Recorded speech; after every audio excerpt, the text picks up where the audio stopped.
लोहा जितना तपता है उतनी ही ताकत बढ़ता है, सोने को जितनी आग मिले उतना ही पत्थर निकलता है। यदि सूर्य जैसा बनना है तो सूर्य जैसा जलना होगा, नदियों सा आदर पाना है तो पर्वत छोड़ निकलना होगा। और हम आदम के बेटे हैं, हम क्यों सोचे राह आसान होगी, हर संकट का हल होगा, आज नहीं तो कल होगा। उसी के साथ जो हमारा संस्कृत का पेपर था उस पे हम बातें करने जा रहे हैं, मतलब 10वीं क्लास का लास्ट पेपर। इसके बाद में जिसके अच्छे गए, मैं कामना करती हूँ कि सभी के पेपर बहुत अच्छे गए, जिससे सभी का जो रिजल्ट है वो बोर्ड बहुत अच्छा घोषित करे। तो बात करते हैं पहले क्वेश्चन पर। पाषाण सभ्यता प्रश्न की पृष्ठ संधि, जो पाषाण सभ्यता है उसमें किसका वर्णन हुआ है? तो सरोवर, मतलब सरोवर का वर्णन नहीं है यहाँ पर। अगर सरोवर की बात की जाए, मतलब एक पूरा संसार होता है, उसे चलाने के लिए सिर्फ केवल और केवल मात्र सरोवर भी नहीं है। वानर, वानर का यहाँ पर वर्णन नहीं है। लता इसका भी नहीं है। महान, जो महान अग्रणी है इसका वर्णन हुआ है। तो ऑप्शन द होगा। अगला क्वेश्चन है, बुद्धिमती मार्गे महाकाव्य का दृश्य, जो बुद्धिमती नाम की औरत थी उसने जो अपने पीहर जा रही थी तो वहां रास्ते में क्या देखा? तो चोर, चोर भी नहीं था।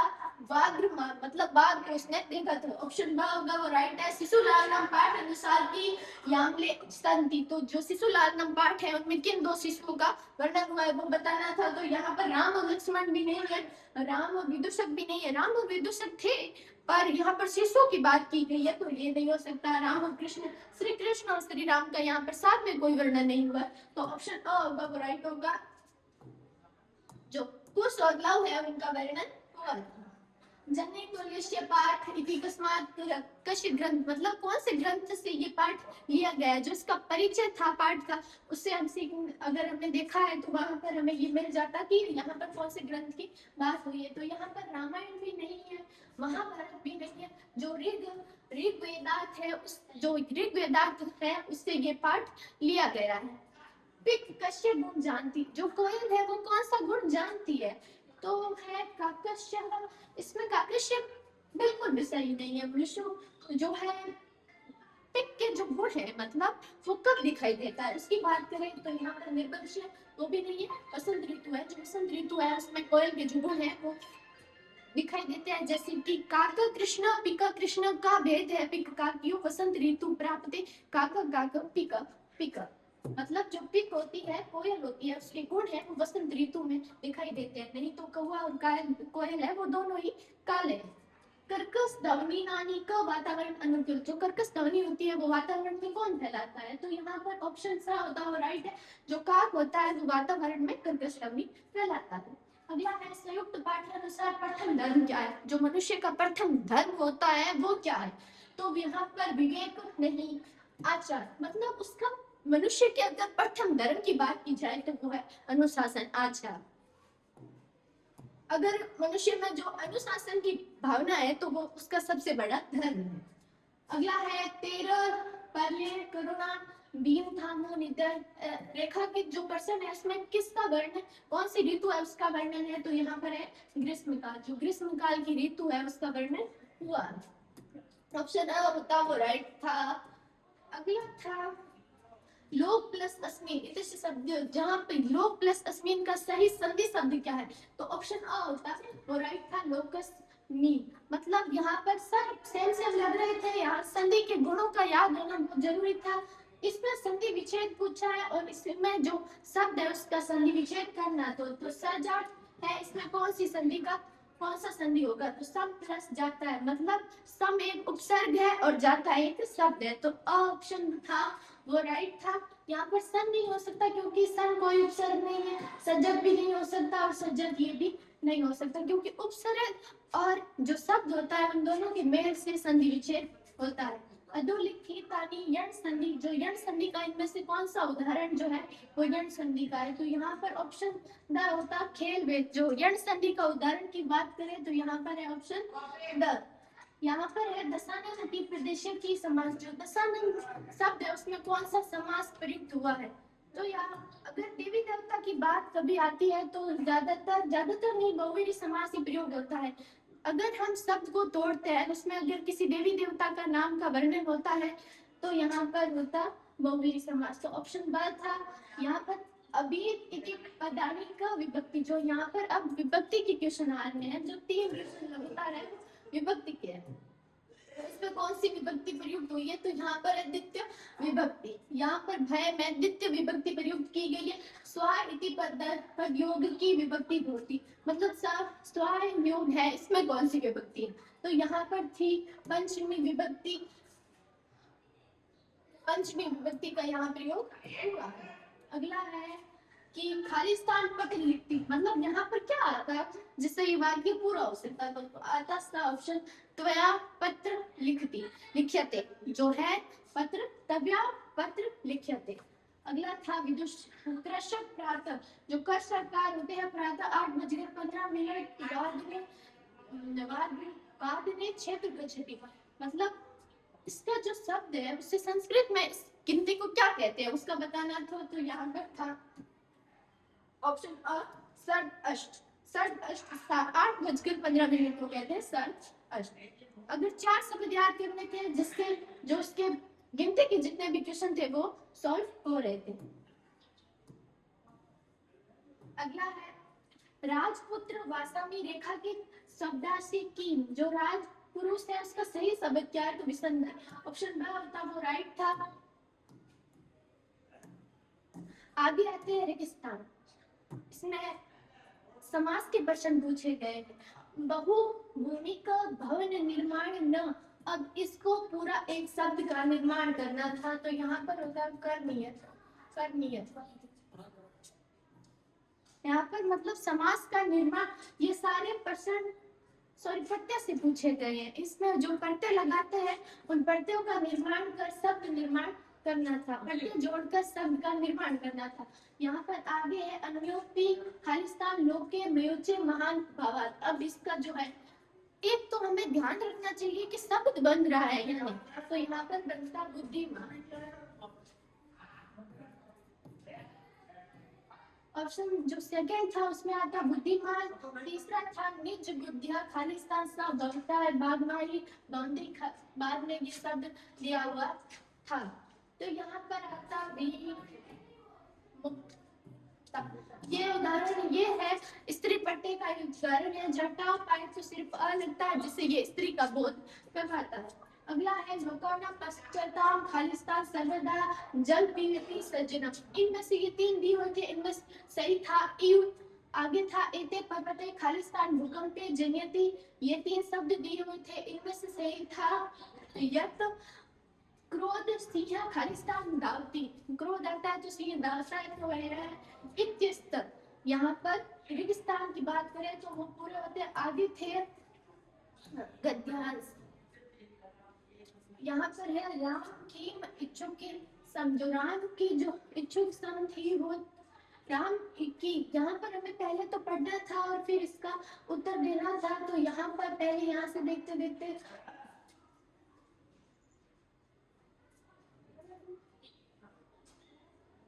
यहाँ पर उसका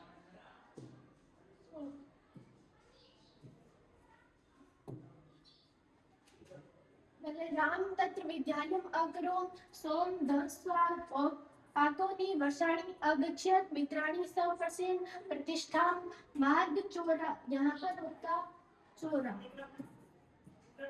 जो राम को चले रास्ते में क्या मिले, तो यहाँ पर आपको बताना था।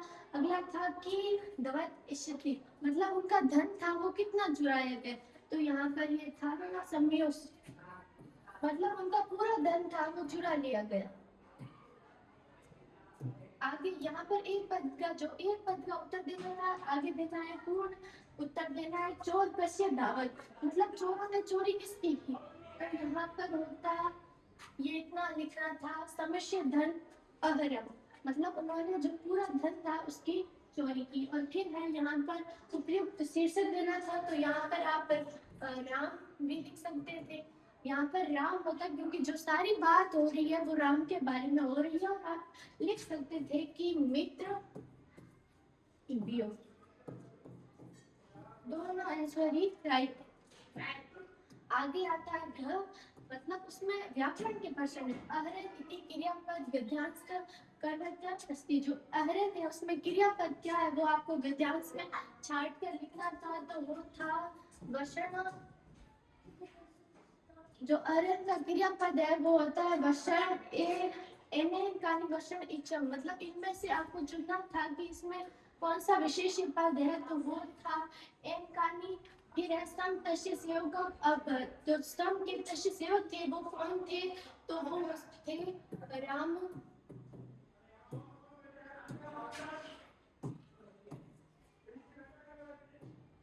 फिर थी गिनती वाले। प्रतिदिन प्रातः काले 9:30 पर रेलगाड़ी, नगर मतलब रेलगाड़ियां 9:30 पर गुजरती है, तो यहाँ पर आता 9:09।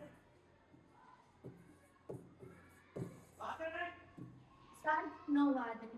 और आगे स्वयं काल 5:45 पर खालिस्तान क्रीडा गच्छन्ति, मतलब हम सब 5:45 पर खेलने के लिए जाते हैं, तो यहाँ पर आता पादे षष्ठवादन।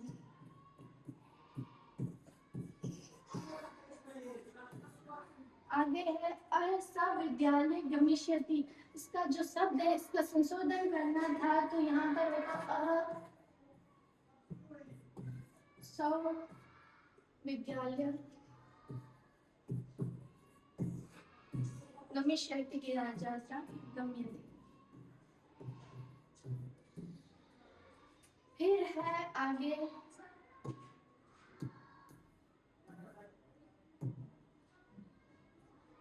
मोहन ग्राम गच्छति, मतलब मोहन है वो गांव जाता है, इसको भी मतलब परिवर्तन करना था, तो यहाँ पर होता मोहने ग्राम गमिष्यति।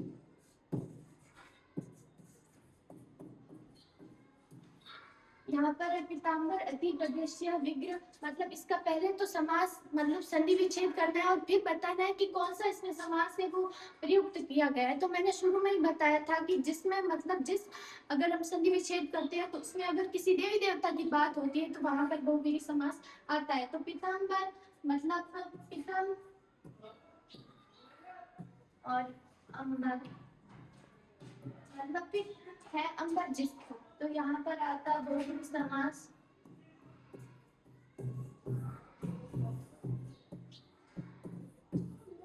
बहुव्रीहि समास। आगे था श्लोक दिया हुआ था, उसको पहले प्रसंग लिखना था और फिर उसका भावार्थ लिखना था।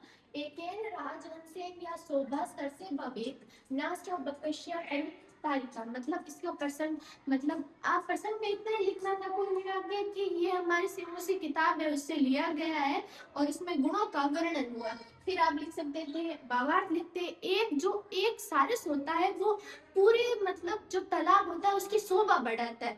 मतलब अगर तालाब के चारों ओर बुगलों का समूह है तो उससे तालाब की जो शोभा है वो नहीं बढ़ती, और अगर एक सारस तालाब में खेलता है तो उससे जो है उस पूरे तालाब की शोभा बढ़ती है।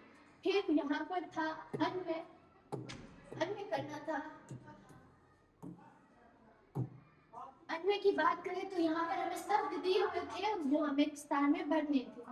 तो यहाँ पर पहले हम श्लोक को देखना ध्यान से, आनंद फिर हमें देखना था कि क्या यहाँ पर तो अक्षर, मतलब यहाँ पर पहले में आता अक्षर और फिर था नास्ति, दूसरे में मूल और दूसरे में आ जाता मूल गाय मूल, दूसरे में आता औषधि, पहले में था अक्षर, दूसरे में था औषधि, तीसरे में था नष्ट युग, तीसरे में था नस्ति और चौथे में था दुर्लभ। पहले नंबर पे अक्षर, दूसरे पे अयोस्ती, तीसरे पे था नास्ति और चौथे पे था दुर्लभ।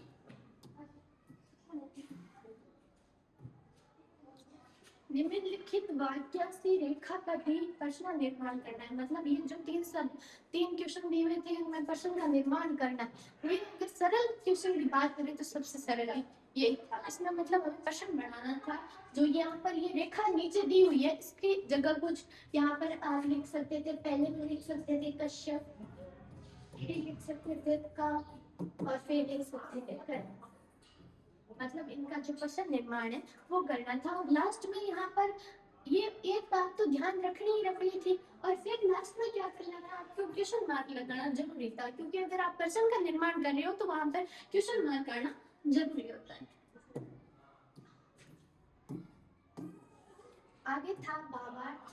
भावार्थ आप दोनों में से कोई भी लिख सकते थे। भूकंप वाला लिख सकते थे जिसमें जो गुजरात में 26 जनवरी के दिन सारे लोग हंसी मजाक कर रहे थे, उसी दिन गुजरात में भूकंप आया। और यहाँ पर लिख सकते जननी तुल्य वात्सल्य, ये मेरे को सरल लगा तो मैंने ये किया। मतलब एक दिन जो एक किसान था वो 2 बैलों से जो है खेत जोत रहा था, और एक बैल तो शरीर में अष्ट पुष्ट और दूसरा था एकदम मतलब दुर्लभ। ठीक है, उदाहरण दे सकते हो दुर्लभ। फिर जो किसान था वो जानता था कि ये दुर्लभ है, फिर भी उसे कष्ट देता हुआ, पीड़ा देता हुआ वो उसे हाँकता जा रहा था। जो फिर इतना दर्द उससे सहन हुआ नहीं और वो बेहोश होकर गिर गया जमीन पर। तब सभी माँ जो गायें थी उनकी जो माता थी कामधेनु मतलब सुरभि, वो सुरभि की आंखों में आंसू आ गए। और फिर इंद्रदेव ने उसका कारण पूछा तो उन्होंने बताया कि जो ये पुत्र है उसकी दीनता को देखकर मैं रो रही हूँ। तब उन्होंने कहा कि आपके संसार में अनेक पुत्र है, तो इस जो ये पुत्र है उस पे इतनी दीनता क्यों? तो उन्होंने बताया कि जो पुत्र या पुत्री शरीर में दुर्लभ होते हैं उनका माता के प्रति प्रेम भाव अधिक होता है। अगला और था गद्यांश।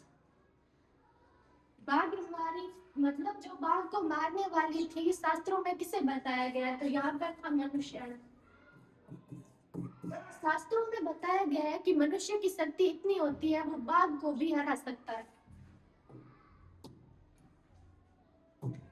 आगे है वाघमारी के नाथुन। जो वाघमारी थी वो इसको हराने के लिए आई थी। जो यहाँ पर था वाघ, जो शेर था वो उससे डर के गया था। आगे है व्याकरण।